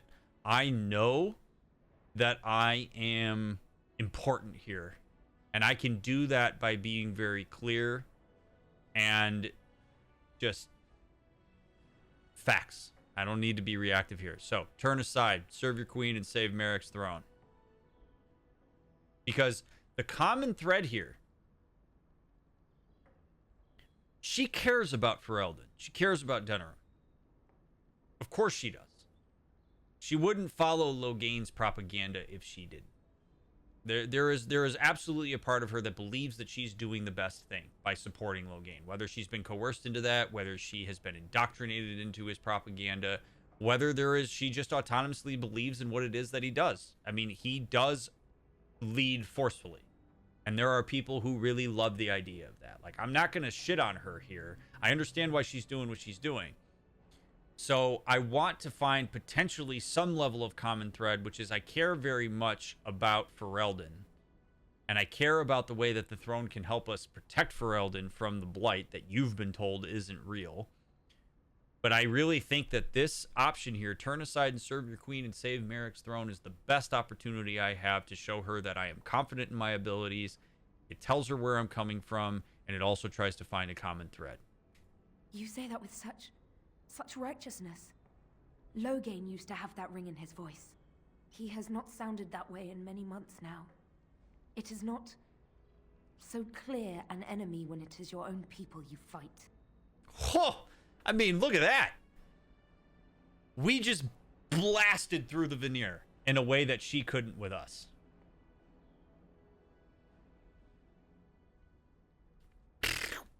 Boom. Right? She was totally posturing. She was not coming at me with the weight of actual confidence. She was coming at me with the featherness of insecurity. And so when I stay nice and stoic and fire it right back like that, I blasted right through the veneer and right in to her vulnerability. She is looking for somebody who can confidently lead, who cares about Ferelden. And she just gled on that she doesn't actually know that she can believe in Loghain, so she has to come on strong as a way to preserve her own beliefs, as a way to preserve the fact that, oh my God, maybe I'm wrong in following him, right? Like, all of this posturing has been throughout the game an indication of insecurity, which I can leverage as long as I depersonalize the way that that gets thrown at me. I am now incredibly intimidating to her. So we have to be very careful here now. Okay? She is at a position of vulnerability, but that doesn't mean that she's just on our side now. She is in the scramble. She is closer to her dissonance. So we need to tread very, very, very, very, very lightly here in order to instill and play with that doubt and tease out that I might actually be in better touch with reality than Loghain is.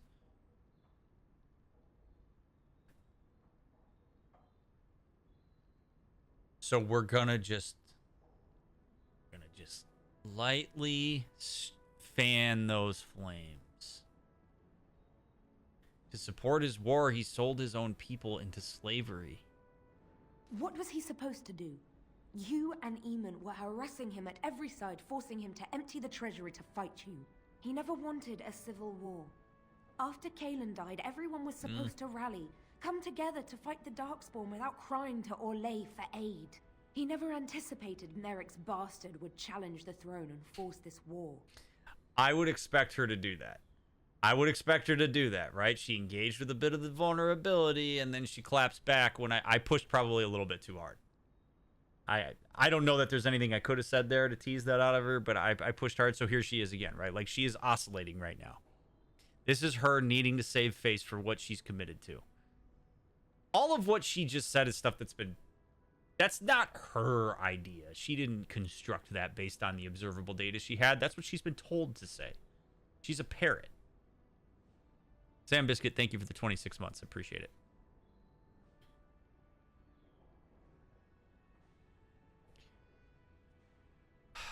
So, I don't have many good options here. So what I would say to her, if this was real life, here's what I would say to her. I would say to her, you know what? That makes a lot of sense. I get it. He's desperate. I understand. I know that Loghain is trying to protect everybody. I get it. He's coming from a place of he believes that he has to use force in any means necessary. And you know what? There's a part of me philosophically, like you, that agrees with that. I do think that desperate times call for desperate measures. At the same time, there are limits. We are fighting a common enemy, and I, like you, am worried that Loghain is going too far. I can see it, right? Like you said, he started to lose that thing that got you excited about him. Yeah, I've seen that too. That's why I'm here at the Landsmeet. I'm here because I care very deeply about making sure that you're safe, that I'm safe, that the people of Denerim and Ferelden are safe. And I get it. He's told you a lot of things, but I see how scared you are. And I'm here to try to mitigate those fears rather than fan them in order to get you excited about fighting the Blight. I'm here to acknowledge that this is a really terrible situation. Like, that's the way that I'm going to try to weave into the labyrinth of the stuff that she's been told to say to me. Instead of, like, constantly just challenging the content that she's bringing to this conversation. But I can't do that because I don't have that dialogue option.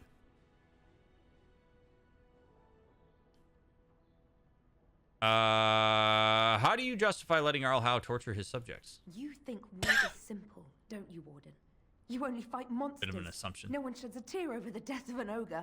Torture is an ugly business. But sometimes it's the only way to learn what your enemy intends. And it is much harder to tell who the enemy is when all of them look like you.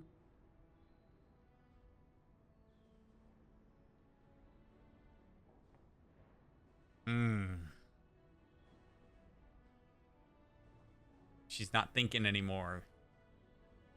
It's a bummer. How can you support the man who killed your king? Kaelin was a fool. He grew up a spoiled child in his ancestors' palace. He never knew what it was to be hunted, to starve. Maybe the Grey Wardens killed him, or maybe my lord let him die of his own foolishness. Either way, it may have saved Ferelden. Oh!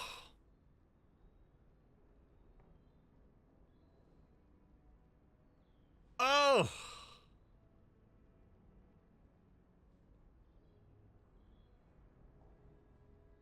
When people ping pong this hard in conversation, there's a reason for that, usually. It is usually an indication that there is dissonance between their own critical thought, their own eyes and ears, their own sensibilities and values, and the narratives that people they either look up to or in power press into them. And when there's dissonance between those two things, it becomes very complicated because people generally want to exert autonomy in interactions. They want to believe that they are fully in control of the things that they talk about and advocate for. So we're seeing this bounce back and forth between the things that Loghain has propagandized into the masses, including her, and her own critical thought about the things that she has seen. And the unfortunate part about this is that because Loghain has managed to create a sense of safety for her, has provided a confident directive, has shed light in the unknown here, albeit problematic light. The unfortunate part of this is that she is more likely to fall back on what Loghain has said rather than her own critical thought. Reason being because she's likely learned through observation and maybe even her own interactions with Loghain that if she engages in her own critical thought, that is an act of aggression to Loghain. And she would learn not to bring that up. In fact, he probably would do everything he can to get that out of her mind. So we're seeing the way that Loghain has manipulated and indoctrinated her here. And honestly, it makes her kind of tragic because she is really slave to an abuser here that has manipulated her into this. And he's doing this to the masses in a very systematic, pointed way. Because of how much of a strategist he is. He's using it poorly. And it's really a bummer. And so I have to understand that because I'm not working with like total sensibility here. I'm not going to have complete access to her critical thought about the situation because there is a part of her that may even be traumatized into there's no way that I can engage with that because it's going to be dangerous. And there's no way I'm going to think about gray areas as it relates to this stuff. It has echoes of breaking away from a cult. There's a lot of physical and emotional safety jeopardized for her, even thinking about breaking the faith. Exactly. Yes, that is exactly what Loghain has done. And he's trying to do it to the masses. He has sown seeds of doubt in things that don't need to necessarily have doubt. He has played on the fears of his constituents. This is how people in power can get their constituents to keep them in power, even though their directives are completely antithetical to the needs of the constituents. It's terrifying sociological stuff. So now you admit, so I mean, I can poke holes a little bit in this with her. I'm not going to try to fight her if I don't want to kill her if I can help it, because that's going to make me look like the ruthless bastard that Loghain wants me to look like. So I'm going to say to her, so now you admit that Loghain may have killed him? I am not so blind as you think, Warden. I saw the tension between Kaelin and Loghain. My lord is a man of fierce passions, none fiercer than defending this land. If Kaelin threatened that, but whatever he did, it was only in defense of Ferelden.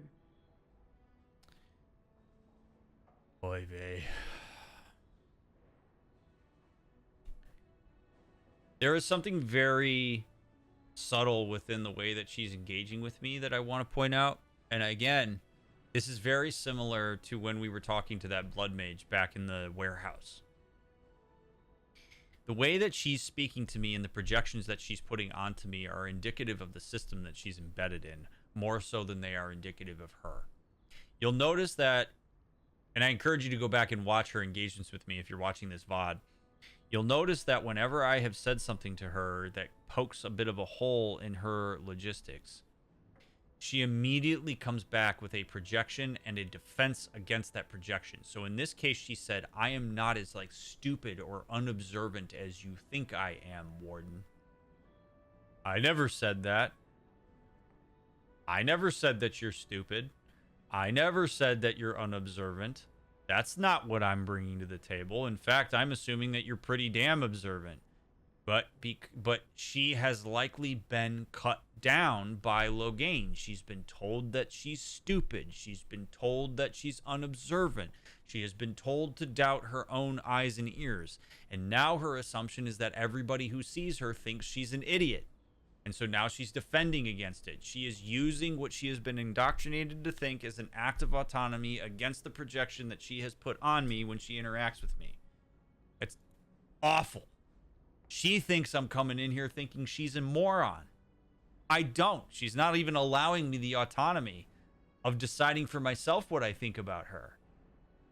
We could have a meaningful discourse if she would get into that. But that speaks to the abusive nature of what it is that Loghain has done to her. It's awful.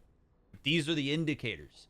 These are the things that, like, when I'm doing an assessment, when I'm working with clients in my practice, if I hear things like this, if there are these types of responses, these are the little signals as part of an assessment that give you insight into potential dynamics that are happening in a person's context.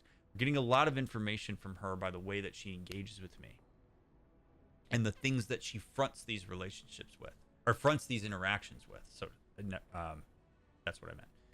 So just a little tidbit there. It's embedded within the language and the process of how she talks to me. I guess stop talking now and show me what you can do with that sword. I can end the threat you pose to Ferelden. To arms, men! No, you can't.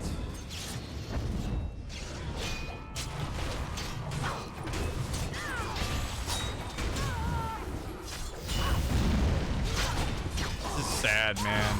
I don't want to be doing this.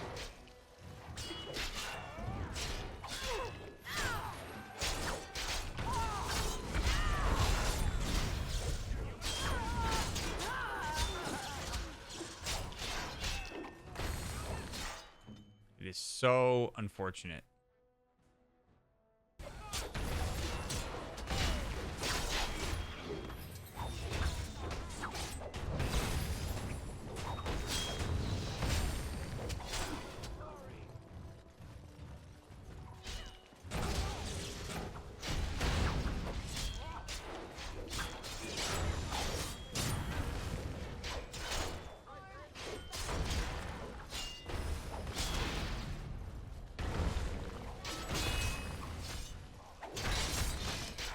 By the way, because I can totally see it coming, those of you that may be watching this and are thinking to yourself, but Dr. Mick, you could have used the persuade option at the initial part of their interaction and that would have prevented all of this from happening. I have no idea if that's the case.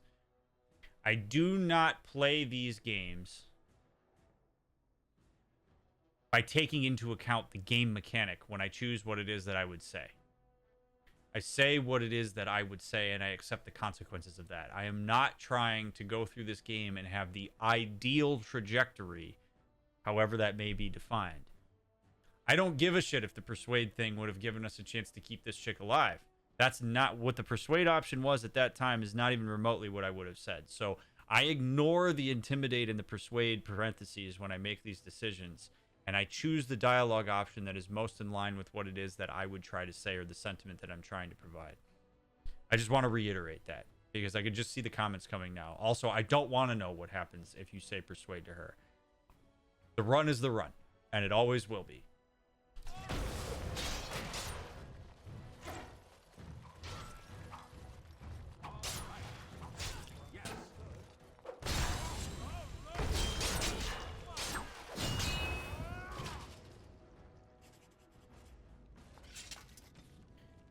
Ser Cothrian. Some of us know what honor and loyalty are. Oh, yeah. Okay. Her context makes a lot of sense on why she cares so much about Loghain. She was slain while trying to stop Mick from entering the Landsmeet, right? I'll read this again just so that we have that context fresh in our minds. Cothrian came to Loghain's service the hard way. She belonged to a poor family, was out doing work on the farm when she saw a man on horseback being attacked by several bandits. She rushed to his assistance and found out belatedly that the man she saved was none other than the great hero Loghain. Though she was hardly more than a child, he took her in, offering her a position with his soldiers, and she climbed through the ranks through sheer determination. Becoming the commander of Merrick's Shield, Loghain's elite soldiers, was the proudest moment of her life. So, I mean, he had a lot of leverage over her to be able to coerce her into following his ideals, no matter how batshit crazy they might be. Very, very sad that he would leverage that, but also understandable why he would leverage that. The Summer Sword, an 884 blessed Lord Aurelian of Montsemard, champion of the Grand Tourney of Ansburg, commissioned a sword for his youngest son, Louis, who aspired to the Chevaliers. Insisting that his boy have nothing but the best, Lord Aurelian sought out the most renowned master smith in the Orlesian Empire, Versen of Halamshral, who was at the time nearly 80 and begged the old man to make the blade. Ursen refused. His sight was failing him and he had no wish to come out of retirement. But Aurelian offered an exorbitant sum of gold and eventually overcame the artisan's resistance. The old master labored for several months, folding steel, owning the edge to perfection. The resulting blade was as long as a man is tall and sharp as the tongue of any noblewoman. Ursen proclaimed it to be his greatest work and named it, in a fit of irony, the Summer Sword, since he had crafted it in the winter of his lifetime. Lord Aurelian brought Luis with him to receive the sword from the hand of the old master. When the boy saw the Summer Sword, he turned up his nose at his father's gift. Such great two-handed blades were no longer in fashion at court. He preferred an estoc. Aurelian was mortified. He insisted that Luis carry the blade and apologized to Ursen, but to no avail. The swordsmith cursed the boy, saying that for his pride, regardless of blade he carried, he would fail anyway. Luis was eventually knighted and joined the ranks of the Chevaliers. In 898 Blessed, he was appointed command of the Chevaliers in Denerim and hoped to make a name for himself. And so he did. He was the most detested Chevalier in all Ferelden, well known for his acts of depravity. In 9-1 Dragon, he met Logain Mactyr in battle at Avinash. Luis lost his estoc early in the fighting, became separated from his men, and ended up facing down Logain himself, armed only with the Summer Sword, which he had never before drawn. Practice might have saved him where pride did not. Logain made short work of the pompous Chevalier and took his great sword as a trophy. I love the lore behind some of these items. I love that. They didn't have to put this in the game, but they did, and it's awesome.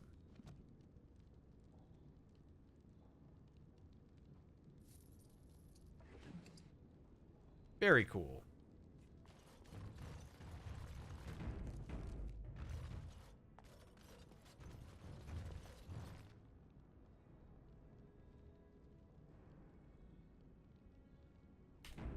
Save, and we're gonna try it. We're gonna try to get a high-res lands meet here.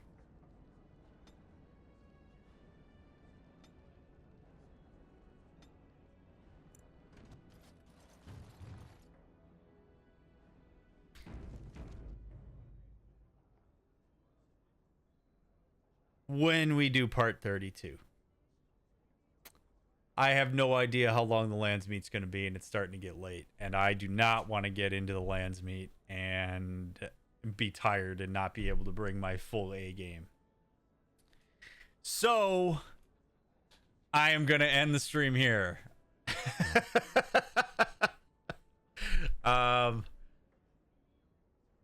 I appreciate all of you being here. Thank you so much. If you're watching this on YouTube, thank you for taking the time out of your day or night to watch this. I'm sorry to leave you with a cliffhanger if you're not binging this. But this was a really nice episode. I really like this. We got to talk about a lot of stuff. We have not moved super far through the narrative, but this game has provided just an unbelievably awesome amount of conversation fodder. I am so energized playing this game and talking about all the things that are going on, and I really hope that you all are enjoying listening to this as much as I am enjoying bringing it to you. On your way out, YouTube, leave a thumbs up on the stream if you haven't already. Leave a comment down below if you've got something you want to say, as long as you keep it backseat and spoiler-free. And make sure you follow all the links down in the description. TikTok's a great way to window shop the channel, but also check out my other playthroughs and tell people about the stream. I appreciate all of that very much. If you're binging, I'm sure you're going to hop right over to part 32. If you're waiting for the next episode to come out, as always, we will try to get it out as fast as possible. I'm very excited to see what's coming up next. Catch you in the next one.